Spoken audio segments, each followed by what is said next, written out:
नमस्कार दोस्तों, मैं हिम्मत सिंह विमर्श मीडिया से। कल 13 तारीख से लेके आज 14 तारीख है और 14 तारीख है। आज बड़ा महत्वपूर्ण दिन होता है युवाओं के लिए, मोहब्बत का दिन भी बोलते हैं। तो आज इसी मोहब्बत की बात करते हुए किसान आ गए हैं दिल्ली के बॉर्डर्स पे, और दिल्ली की बॉर्डर पे जो स्वागत है वो बड़ा मज़ेदार है। किले हैं, बड़े बड़े कंक्रीट की दीवारें हैं, तो इतनी क्या माने इस तरह का मोहब्बत दिखाने की क्या ज़रूरत है सरकार को। तो हमारे साथ बैठे हुए हैं इसी सवाल पे, किसानों के सवाल पे, तमाम मुद्दों पे हम बात करेंगे। सुनील चौधरी हमारे साथ हैं। सुनील जी, आज है 14 तारीख है, वैलेंटाइन डे है, प्यार मोहब्बत का दिन है। तो इतनी मोहब्बत क्या है सरकार की कि इस तरह से स्वागत करना पड़ रहा है? सबसे पहले नमस्कार दर्शकों को। और हमारा देश जो है दुनिया का सबसे बड़ा लोकतंत्र है और चौथी बड़ी अर्थव्यवस्था है, और मोदी जी का कहना है कि ये इसको तीसरी अर्थव्यवस्था बनाना है। जब इतनी बड़ी अर्थव्यवस्था बन रही है और इस बड़ी अर्थव्यवस्था में जो हमारे देश के किसानों की बदहाली है, मजदूरों की बदहाली है, आदिवासियों की बदहाली है, उस बदहाली के खिलाफ किसान सड़कों पर है। तो ये जो आज हमारे देश के प्रधानमंत्री और प्रधान सेवक नरेंद्र मोदी जी की गारंटी जो चल रही है, तो इस गारंटी में किसानों की क्या गारंटी होगी? सबसे पहले ये सवाल है, किसान सड़कों पर क्यों?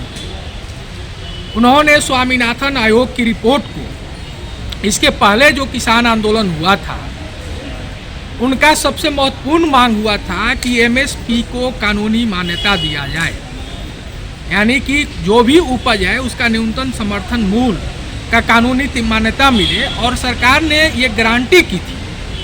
लेकिन मोदी जी ने इस गारंटी को तोड़ दिया, और 2024 का चुनाव है। मोदी जी बार बार हर बात में कहते हैं कि मोदी जी की गारंटी, लेकिन किसानों के साथ तो ये विश्वासघात हुआ है, और इस विश्वासघात के खिलाफ किसान आज सड़कों पर हैं और अपनी लड़ाई लड़ रहे हैं, और मौलिक लड़ाई वो लड़ रहे हैं। जिस तरीके से किसान जो है इस सरकार में और पहले से ज़्यादा गरीबी में गए हुए हैं, और उनकी जो सपने हैं, मोदी जी ने जो सपना अपने चुनाव के दौरान दिखाया था, उस सपनों पर हमला हुआ है। हमको तो लगता है कि यह जो सरकार है ये जनता के खिलाफ युद्ध छेड़ दिया है, किसानों के खिलाफ, अन्नदाता के खिलाफ एक तरीके से युद्ध छेड़ दिया है। सरकार जो हमारे मोदी जी बार बार कहते हैं कि हम प्रधान सेवक हैं, तो हमको तो लगता है कि सेवक ने ही विद्रोह कर दिया है जनता के खिलाफ। लोकतंत्र में जनता मालिक होती है, और आज मालिक सड़कों पर है और मोदी जी हवाई यात्रा कर रहे हैं। जी, अभी कल की जो घटना है, एक तो पंजाब से जैसे ही हरियाणा में प्रवेश करते हैं, हाईवे बना हुआ है, तो वहीं रोक दिया गया। शंभू बॉर्डर है अम्बाला के पास में, और वहाँ देखा गया कि जिस तरह से ना केवल मतलब आमने सामने टीयर गैस चलाए गए, बल्कि ड्रोन से हमले हुए हैं। तो इस पर तो सुप्रीम कोर्ट ने संज्ञान लिया है, लेकिन ये कि अब एक हाईवे है, कोई कहीं से आना चाहे, दिल्ली आ रहा हो या कहीं जा रहा हो, तो बीच में किसी की सरकार होगी, वो कहेगा कि नहीं आप इधर से नहीं गुजरेंगे, हमारे रास्ते से गुजर रही है। तो कहीं इनके लिए भी तो बाधा बन सकता है। देखिए, ये लोकतंत्र के लिए सबसे खतरनाक माहौल है। हरियाणा में जो बीजेपी की सरकार है, यह पूरी तरीके से अलोकतांत्रिक और तानाशाही कार्रवाई कर रही है। जिस तरीके से किसानों पर अमानवीय तरीके से आंसू गैस के गोले दागे गए, रबड़ की गोलियां चलाई गई, कांटे बिछाए गए, दीवार खड़ा किया गया, जबकि प्रदर्शन करना हमारा लोकतांत्रिक अधिकार है। जिस लोकतंत्र के सहारे प्रधान सेवक जी इस सरकार में आए हैं और सरकार बनाए हैं और सरकार चला रहे हैं, आज वही लोकतंत्र के रास्ता को वह बंद कर रहे हैं। तो इससे ये साबित होता है कि मोदी जी पूरी तरीके से या मोदी सरकार पूरी तरीके से लोकतंत्र की ही हत्या कर रही है। जबकि सरकार की ये जरूरी जिम्मेदारी बनती है कि अगर किसी का सवाल है तो उसके साथ बैठकर बात करें। तो किसानों के साथ उनके सवालों पर बैठ के बात होनी चाहिए थी, एक लोकतांत्रिक तरीके से और एक मानवीय तरीके से। लेकिन पूरी एक तो संवेदनहीनता का ये चरमोत्कर्ष ही कहा जाएगा कि अपने अन्नदाता के खिलाफ, जिस पर पूरा देश टिका हुआ है, उसके खिलाफ पुलिस को उतारा गया है और आंसू गैस के गोले दागे जा रहे हैं। यह बेहद ही शर्मनाक है।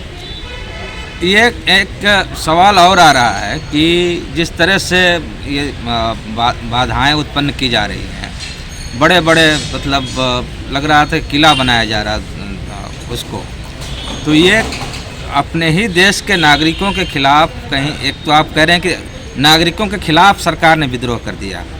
पहले होता था कि सरकार के खिलाफ नागरिक जब अपनी मांगों के लिए विद्रोह करते थे, तो ये इसमें वो कौन सा बल है जिसकी वजह से अब इनको लग रहा है कि चाहे तुमको जो करना है कर लो, हम तो हमारी मर्जी, हम जो करना चाहें हम करेंगे, तुम किसान हो या अन्नदाता हो, हमें कोई मतलब नहीं है। दूसरा कि इसमें एक जो मामला और आ रहा है कि कहीं इस तरह के कार्रवाई से, उकसाने की कार्रवाई से, ये तो नहीं है कि पूरे आंदोलन को इस तरह से रिप्रेशन में चला जाना पड़े या कोई भी छोटी मोटी भी घटना हो तो इसको लेके एक तो बदनाम करना और दूसरी ओर हमले करना, ये कुछ मंशा तो नहीं है सरकार की। देखिए, सरकार की मंशा जो है पूरी तरीके से किसानों के प्रति बहुत साफ नहीं है, नकारात्मक रही है। क्योंकि ये सरकार के सामने लगभग सभी घुटने टेक चुके हैं। यह सरकार जो है अडानी और अंबानी की सरकार चल रही है, यह मोदी जी की भी सरकार नहीं है। और अडानी और अंबानी जिस तरीके से देश के प्राकृतिक संसाधनों पर, यहाँ के व्यवसाय पर कब्जा करते चले जा रहे हैं, उसमें उनको लगता है कि किसान ही एक बाधा है।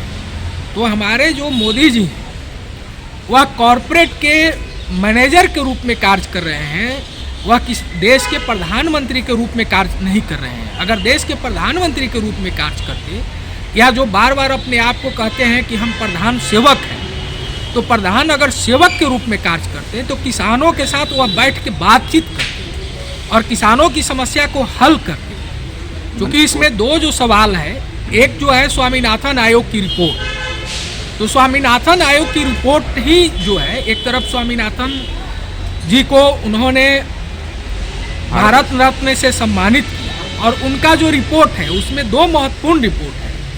एक रिपोर्ट है कि एमएसपी किसानों को दिया जाना चाहिए, उनसे उनकी ज़िंदगी बेहतर होगी। एमएसपी में है C2+50, यानी कि खेती करने में जो खर्चे होते हैं कम से कम उसका डबल मूल्य मिलना चाहिए।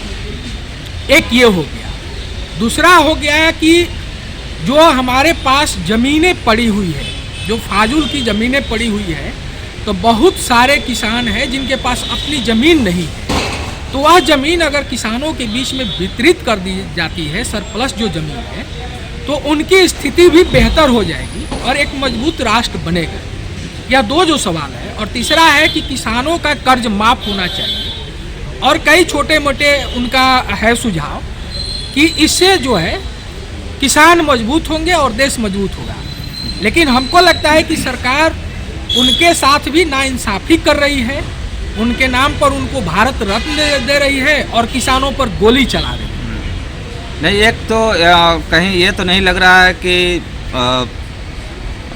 चौधरी चरण सिंह को भारत रत्न दे के जो बड़ा चंक वोट है इस किसानों के बीच में, जो चंक जो कम्युनिटी है जो सबसे ज़्यादा बढ़ चढ़ के हिस्सा लेती है, वो जाट कम्युनिटी है। तो कहीं अब ये तो नहीं है कि भाई इनको दे दिया तो इसके बहाने जाट अब इस आंदोलन से बाहर हो जाएंगे और अब दो चार मुट्ठी भर किसान हैं, उनको जो मर्जी जैसा मर्जी रिप्रेशन कर दिया जाए, उनको दमन कर दिया जाए, ये कहीं मंशा है या कुछ और मामला है? नहीं, सरकार तो देखिए, सरकार तो चाहती है कि किसानों का दमन किया जाए, क्योंकि सरकार हम बताएं कि कॉरपोरेट के सामने अगर कोई लड़ने वाला है तो वो दो ही वर्ग है, एक किसान है, दूसरा मजदूर है और तीसरा आदिवासी क्लास है। तो इनको जिनको किसानों ने जोड़ा है अपने साथ, और सरकार को जो इसके पहले किसान आंदोलन हुआ था तो सरकार को झुकना पड़ा था, तो सरकार एक तरीके से बदले की कार्रवाई में, सरकार किसानों के साथ बदले की कार्रवाई में, वह इस देश के नागरिक के बतौर उसके साथ व्यवहार नहीं किया जा रहा है, बदले की कार्रवाई की तरह व्यवहार किया जा रहा है। नहीं तो किसी भी लोकतांत्रिक देश में किसी भी प्रदर्शन पर इस तरीके से आक्रामक हमले नहीं होते, वो भी सरकार द्वारा, क्योंकि सरकार जनता द्वारा चुनी जाती है और फिर जनता द्वारा ही चुनी जाएगी। तो सरकार ये जो हमला कर रही है, और चौधरी चरण सिंह को भारत रत्न दे देने से ऐसा नहीं है कि सारे किसानों को या जाट की स्थिति बदल जाएगी, कि वो किसान है और किसान के पास अगर गरीबी है, उनके पास संकट है, उनकी जो समस्या है, अगर उस समस्या का समाधान नहीं होता है तो वो लड़ेंगे, वो संघर्ष करेंगे, वो आंदोलन करेंगे, वो प्रतिरोध में जाएंगे, वो घुटने नहीं टेकेंगे। किसानों के साथ अभी कौन सा सामाजिक समूह या वर्किंग क्लास का कौन सा समूह लग रहा है कि जुड़ेगा आने वाले समय में? देखिए, किसानों का तो एक बड़ा हिस्सा खुद इस देश में है, लगभग 70% किसान है और कृषि पर आधारित मजदूर है, तो ये दोनों जुड़ेंगे क्योंकि दोनों उनकी मांग है। और तीसरा आदिवासी है, जिनके अस्तित्व पर संकट है। कॉरपोरेट का सबसे ज़्यादा हमला है तो किसानों के बाद आदिवासियों पर है, उनके पास जल जंगल और ज़मीन है, उन प्राकृतिक संसाधनों पर कब्जा करके और उसको बाज़ारों में प्रभुत्व स्थापित करना, दुनिया का नंबर 1 सबसे धनी अडानी को बनाना, ये हमारे मोदी जी का एक ड्रीम है, एक सपना है, और उस सपने के लिए मोदी जी किसी हद तक जा सकते हैं। मैंने जो 5 ट्रिलियन इकोनॉमी है वो केवल अडानी अंबानी के लिए शायद? निश्चित रूप से 5 ट्रिलियन जो इकोनॉमी है वो कॉरपोरेट के लिए है। आप इस देश के विकास का डाटा देख लीजिए तो इस डाटा से बहुत साफ हो जाएगा कि देश की जो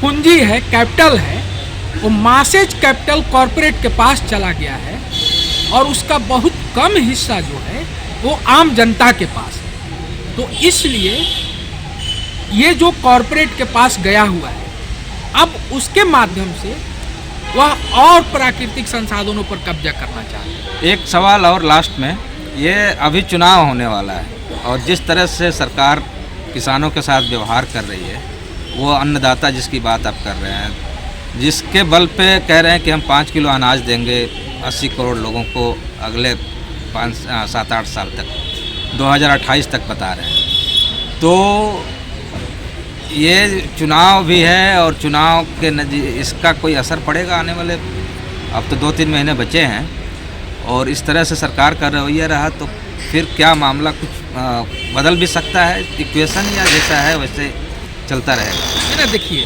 किसान जिस तरीके से आंदोलन कर रहे हैं, अगर सरकार उनकी मांगों को नहीं मानती है तो स्थिति बदल सकती है, सिचुएशन बदल सकती है। कोई भी सरकार जो होती है वो संघर्ष और आंदोलन से ही बदलती है, और यह बहुत ही सही समय पर किसान अपना आंदोलन कर रहे हैं। अगर सरकार उनकी मांग को नहीं मानती है तो फिर इस सरकार को जो 400 पार कह रहे हैं, तो हम ये कह रहे हैं कि इनको 40 पार भी होना मुश्किल हो जाएगा अगर किसान खड़े हो गए। अभी 16 तारीख को भी तो किसानों का एक बड़ा आंदोलन है, शायद मजदूरों के साथ, आदिवासियों के साथ, वो और ये दोनों मिल गया तब तो कुछ नया इक्वेशन भी बन सकता है। निश्चित रूप से अगर ये 16 तारीख को जो भारत बंद का आह्वान है और पूरे देश के किसान जो आज आर्थिक संकट से गुजर रहे हैं, अगर वो एक साथ आर्थिक सवाल पर खड़े होते हैं तो तमाम दायरे को तोड़कर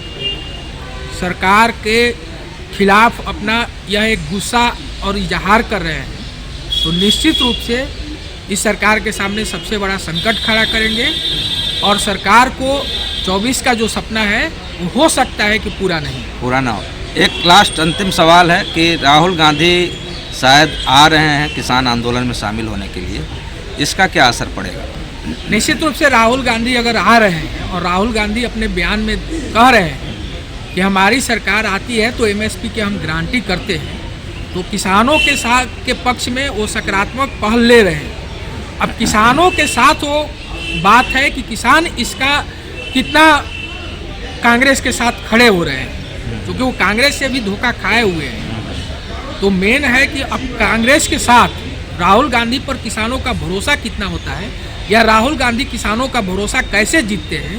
जहां उनकी सरकार है वहां कम से कम राहुल गांधी किसानों के लिए एमएसपी अगर लागू कर दे, किसानों का सारा कर्ज माफ कर दे, तो ये एक पहलकदमी किसानों का भरोसा दिलाएगा कि नहीं, कांग्रेस ने यह पहलकदमी लिया है तो हमें कांग्रेस के साथ जाना चाहिए। चलिए बहुत बहुत धन्यवाद विमर्श से बात करने के लिए।